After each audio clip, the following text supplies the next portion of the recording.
Here we are in the TPC suspension package for the 2010 Cayman non-S. It's a 2.9 engine. This is the non-DFI engine. This is a nice little car. It's got our suspension package, which gives the car a good platform. Really helps the car. It adds enough platform to hold it up in the back. We put a decent amount of bar into the front so you can keep a real soft mainspring and really get the car deep up into the corner. And it just has some lovely characteristics. Topped off with our TPC tuned JRZ suspension, which this is a brand new system. This is the new S1 damper.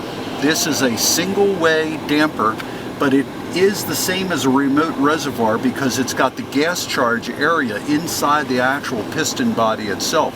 So in the shock body there's another body internally, and there's a divider piston, and then that divider piston divides the nitrogen charge from the oil charge. So this in effect is just a single damper monotube, it's called, design. So it's just like the race shock, packaged in an easy to assemble street package. This would also work great for a race car. We've run the singles in racing mode. Let's take it out and drive it around. Let's see how this car rides. It's got a really soft spring package. They're really great. You get great handling and you get great ride.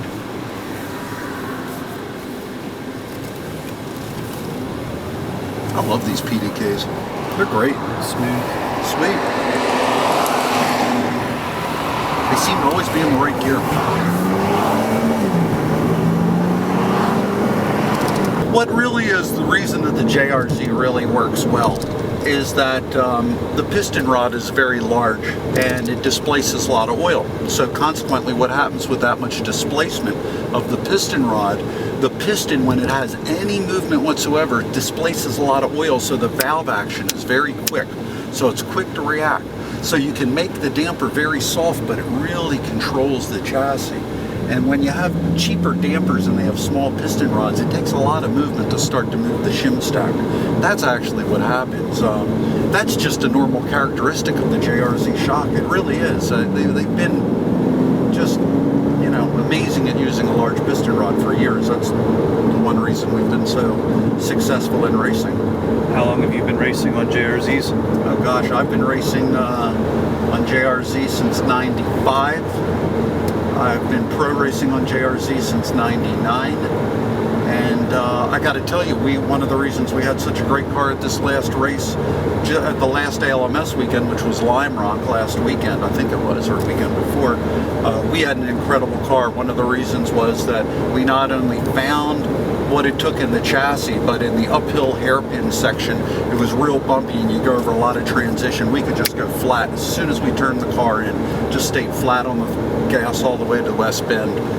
It was amazing. The thing just sucked up the bumps and just, we would just close in on the car. That's where we made up all the lap time. It was amazing. I mean, if we could make the pass, we'd actually start pushing the car to get, because we'd had such a hard run up that hill.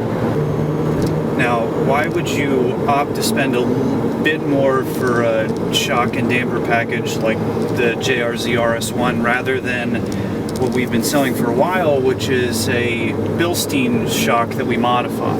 Well, you know, careful the way exactly that you say it. It's not that it's that we've only had that in that price range.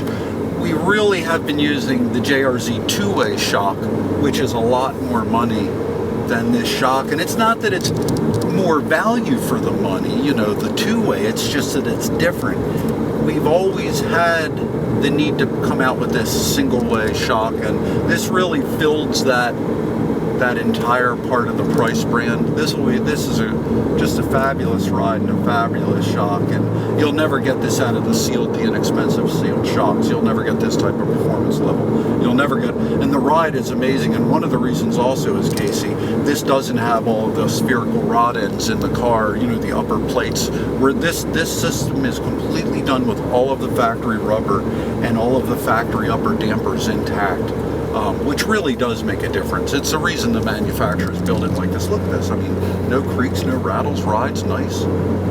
So actually with this, with the piston rod being so large in the back of the car, with the actual flex of the rubber bushing, and they rate the type of bushing. It's like on a durometer scale, and so we can literally, with just every slight bit of movement in the piston rod, we can change the amount of oil flow that's going by the piston. So we're really getting a lot of displacement of oil. A lot of times, like when you see it on a graph, you know, someone says, hey, I got a force versus velocity. Right. It's not showing you displacement, it's just showing you force versus velocity. And displacement is a key component.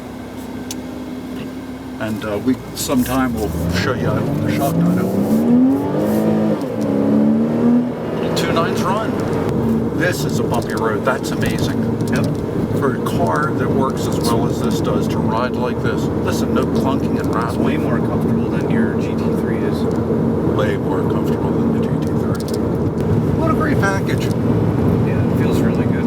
If you had a car that was heavily sprung that would handle like this, where the road really dips and you get a lot of heave in the chassis, this thing would have been air. Forget kill you. You'd have the on the race car, the Cup car or something, you would have a foot of air under the wheels. You'd be holding on for dear life. I mean, it would be insane. There's no race circuits that are. That's the thing. See, this car, you can have a real life experience driving it on the street and real practical use, and this thing is good enough to be on the road circuit doing some real lap times. I'm pretty impressed. They made a good kit. This is really great. Well, this is all of our valving from the,